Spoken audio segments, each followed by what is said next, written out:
Bonjour et bienvenue sur ce nouveau tutoriel. Donc aujourd'hui nous allons parler de notre réflexe. Principalement on va voir les différentes fonctions sur ce type d'appareil photo. Donc on va voir le bouton sélection et après on verra côté écran ce que ça donne. Donc comme vous pouvez le voir, vous avez un bouton qui est ici.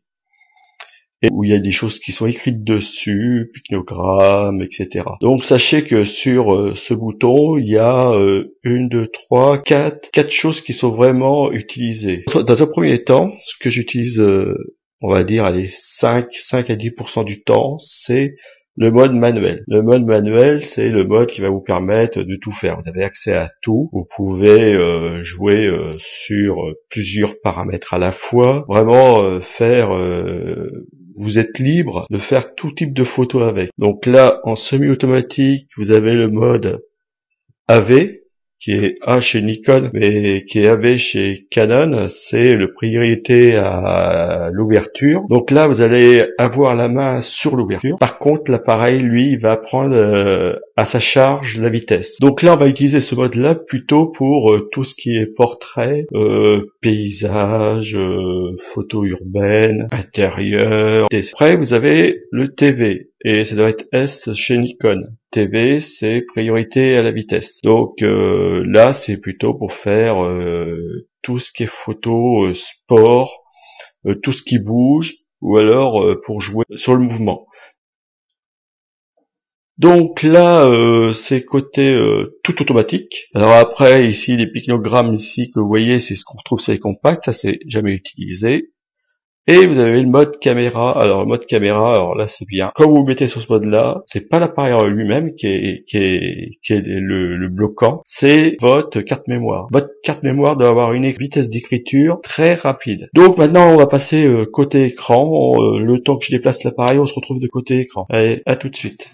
Donc nous voici devant l'écran de notre réflexe. Donc comme vous pouvez le voir, il y a un tas de paramètres, mais bon, tous ces paramètres, vous allez finir par les maîtriser et les comprendre facilement. Vous allez voir, il n'y a rien de compliqué. Un truc que je vais vous expliquer dès le départ, c'est ça, c'est l'écran, il s'éteint dès que vous passez le doigt devant les deux petits détecteurs qu'il y a au-dessus de l'écran. C'est juste parce que quand vous allez mettre l'œil dans le viseur, ça évite aux lumières parasites de venir vous embêter. Donc la première ligne, on voit la vitesse, l'ouverture, les ISO, le mode qui correspond au mode sélectionné sur le bouton, que vous voyez ici, non on voit pas l'écran, mais le bouton qu'on a vu tout à l'heure, donc c'était bien le mode M.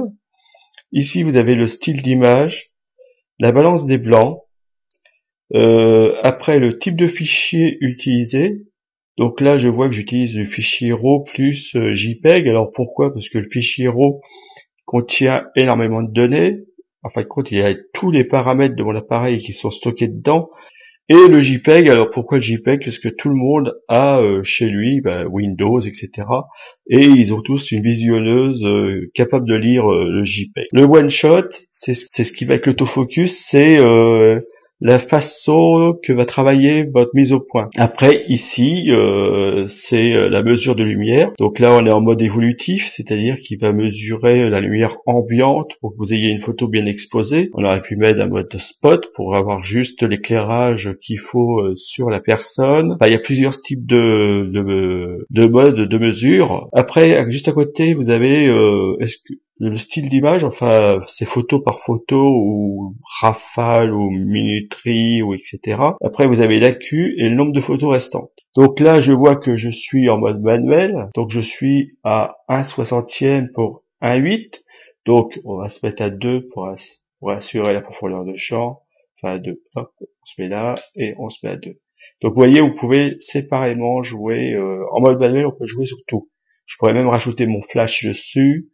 Vous avez accès vraiment à tous les paramètres. Ce que je vous conseille, c'est avant de faire une série de photos, rebalayer vos paramètres, juste pour être sûr que vous ayez pas oublié quelque chose, que si la veille vous avez fait du paysage et aujourd'hui vous faites du portrait et vous restez réglé en paysage, ça va pas le faire, c'est pas les mêmes réglages. Donc 1/60e, je suis sur pied, hein. Ça va. ISO 100, c'est le minimum. Bon, les ISO, je pourrais les augmenter, mais après il faut savoir connaître la capacité de votre appareil à encaisser les ISO. Parce qu'il y a certains appareils où dès qu'on va dépasser les 800 ISO, ils vont faire de très mauvaises photos, c'est-à-dire qu'il y a plein de points noirs. D'autres appareils plus professionnels vont pouvoir monter jusqu'à 1800 avec une bonne qualité de photo. Ici, il y a une échelle. Alors, c'est une échelle de mesure où on va pouvoir, ça va mesurer la lumière. Ça va vous dire, quand j'appuie à mi-course, ça va me dire si je suis sous-exposé, puisque dans les moins de lumière, ou dans les plus de lumière, d'accord? Donc le but, c'est d'être milieu ou suivant vos goûts. Alors il y a des personnes qui préfèrent des photos légèrement sous-exposées ou légèrement surexposées. Ça, on va le regarder ensemble. Et donc là, on va regarder qu'est-ce qu'on va pouvoir faire pour faire prendre cette personne en photo. Alors c'est une poupée, hein. Voilà. Donc sachez que quand vous faites du portrait, faites la mise au point sur l'œil. C'est l'endroit qui doit être impérativement net. Donc là, je vais rebalayer. Alors ma balance des blancs, vous voyez, je suis en automatique, il faudrait pas. Je vais me mettre plutôt sur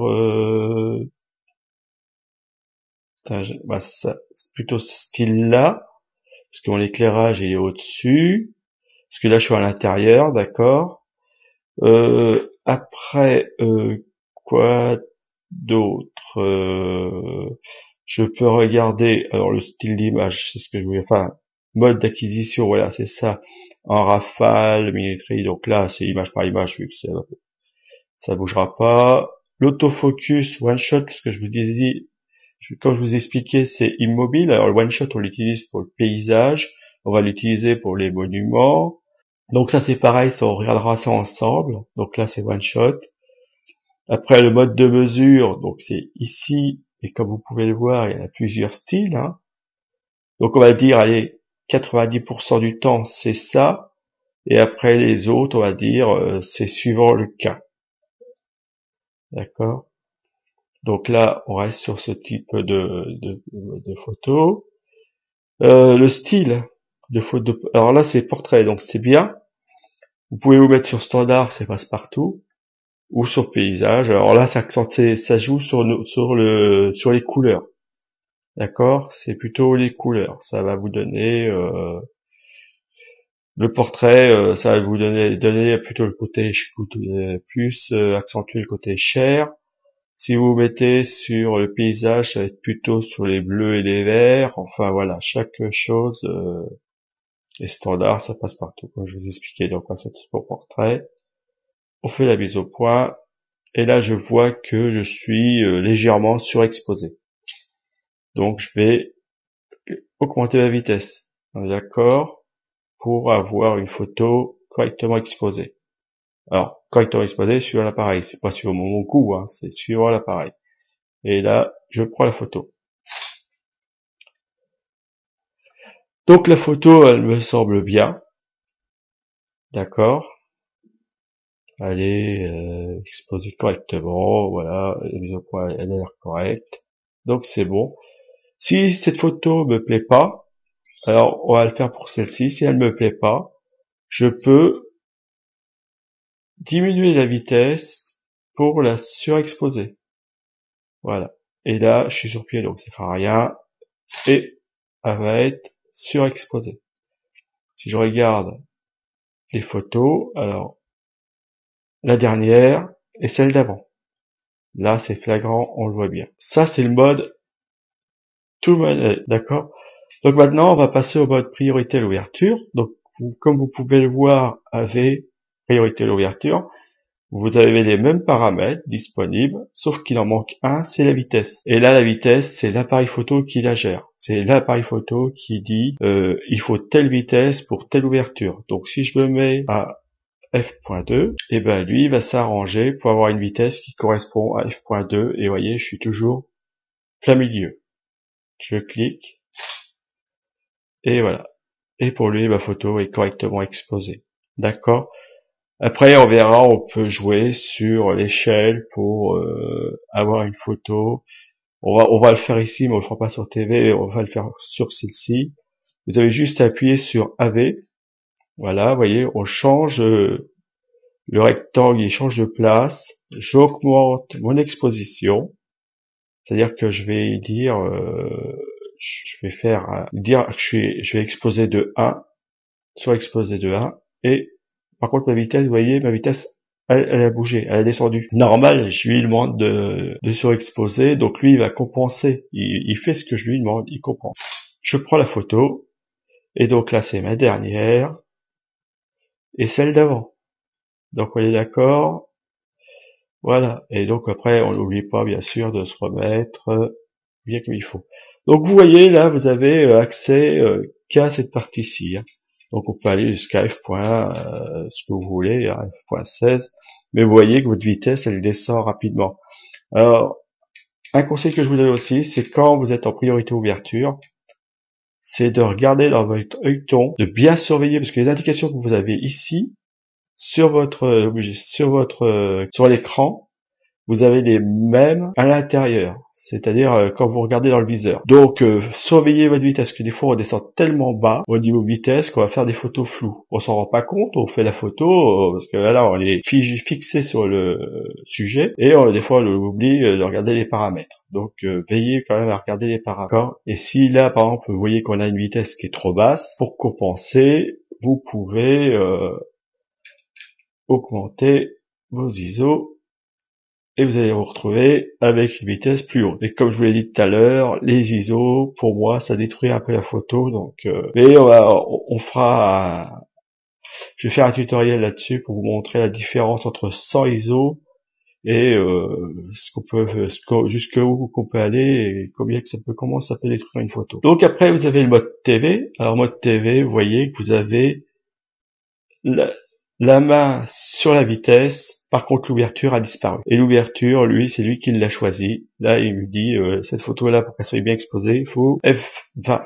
D'accord? Mais moi, je veux accélérer. Donc je fais dans le contraire, j'accélère. Et vous voyez, peu importe, à chaque fois ici, on est pile poil dans le milieu. Alors quand ça clignote, ça veut dire que là, ça peut pas le faire. Je peux prendre la photo à 400, sauf qu'il va falloir que je joue sur mon troisième paramètre. D'ailleurs, on regardera ensemble la règle des trois. Pour une bonne photo, il y a la vitesse, l'ouverture, les ISO. Si je clique sur les ISO, je vais tenter, et voilà, ça marche pas. Et là, il me dit, OK, c'est bon. D'accord? Et si je veux même un peu plus, on va aller jusqu'à 800, il va me dire que c'est encore mieux. Et voilà. Et là, je prends ma photo. D'accord? Par contre, j'ai détérioré parce que F800, je sais qu'avec cet appareil-là, je suis un peu limite au niveau... Par contre, ma photo sera bien exposée. Alors, je vais remettre mes ISO à 100. D'accord? Voilà, les ISO sont à 100. Ça clignote, ça veut dire que ma vitesse est trop élevée. Il va falloir que je baisse ma vitesse jusqu'à temps que mon appareil me dise « Ok, là, tu peux prendre la photo. » Et elle sera correctement exposée. Si je regarde par rapport à l'autre, vous voyez, il y a très peu d'écart. D'accord? Bon, alors, il faut que je baisse un petit peu plus, peut-être. Voilà. Pour avoir F2. Mais bon. Ouais, parce que j'ai pris F2. Mais bon. C'est à savoir. Il y a toujours moyen, de se dépanner. Donc, après, vous avez caméra. Voilà. Donc là, vous voyez, vous faites la mise au point. Hop. Après, vous pouvez changer d'œil avec le petit truc. Enfin, le petit bouton. Quand c'est vert, c'est je peux filmer. Donc vous voyez le petit bouton rouge ici au-dessus, ici, là. D'accord? Et donc, vous voyez, le petit voyant rouge veut dire je filme. Et il y a un petit voyant qui clignote qui veut dire j'enregistre.